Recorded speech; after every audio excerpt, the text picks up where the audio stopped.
dengan yang banyaknya maraknya di DPRD Kota Manado, yaitu Pansus, mengatakan, Bapak Hengki Kawal dan juga Benny Parasan mengatakan bahwa PT Pelindo sampai saat sekarang ini tidak memberi pajak parkir kepada Pemkot Manado.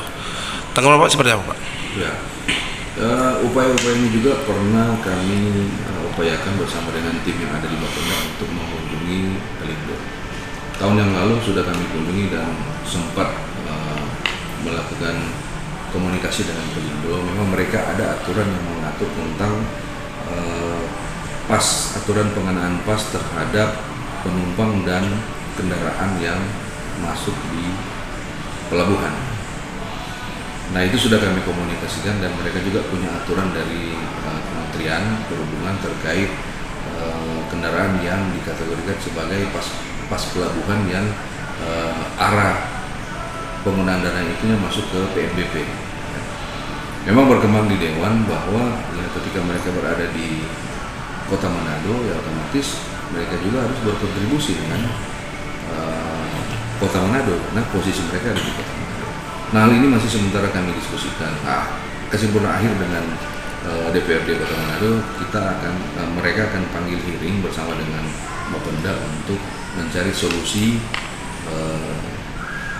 hal parkir ini dan lain sebagainya untuk menaruh mereka juga jangan sampai salah langkah karena menyalahi aturan yang sudah ada di dalam internal mereka. Tapi pemerintah kota juga tentu punya hak dan wewenang untuk meminta kontribusi apa yang dia berikan untuk pemerintah kota. Lagi juga itu pakai pihak ketiga kan, Pak?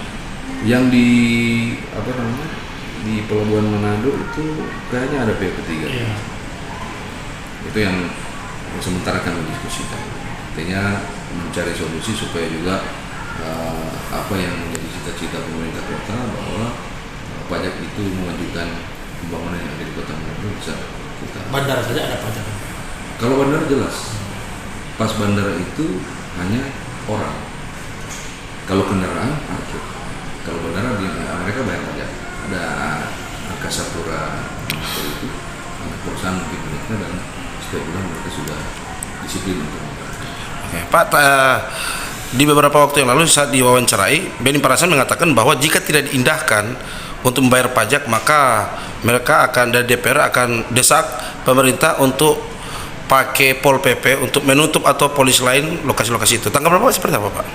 Ya, memang sesuai dengan aturan seperti itu. Karena ketika mereka tidak membayar pajak, bisa izinnya dicabut, ya, bisa ada penutupan, dan bahkan bisa ada kurungan badan kalau dianggap telah melakukan penggelapan pajak. Satu hal yang perlu teman-teman tahu dan wajib pajak juga tahu bahwa salah satu fungsi pajak itu sifatnya memaksa, dan itu memang membebani masyarakat. Kalau sifatnya memaksa itu, maka setiap pengenaan tarif-tarif itu harus dibahas di DPRD, terus ada persetujuan dengan anggota DPRD dengan DPRD Perwakilan Rakyat terkait penggunaan tarif-tarif ini. Sekarang kan lagi santer kita lagi membahas perubahan Undang-Undang 28 yang akan diganti dengan Undang-Undang Nomor 1 Tahun 2022 tentang KPD. Nah, di dalamnya mengatur terkait pajak daerah dan retribusi daerah.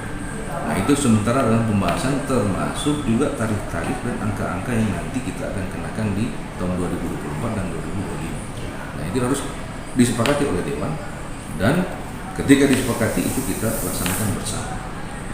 Oke, Pak, untuk pansus ini saya kira sudah berbulan-bulan bahkan hampir setahun untuk terkait Pelindo tersebut. Apakah ini terkesan seperti panah ente kepada Pemkot Manado, Pak? Saya kira bukan juga panah ente.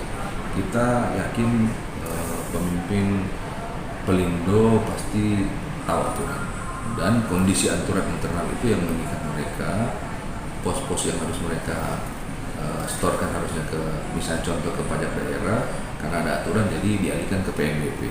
Nah, ini memang harus kita bicarakan dan kita diskusikan agar supaya nanti tidak salah paham baik antara pemerintah kota, DPRD Kota Manado dan pihak Pelindo. Baik, terima kasih.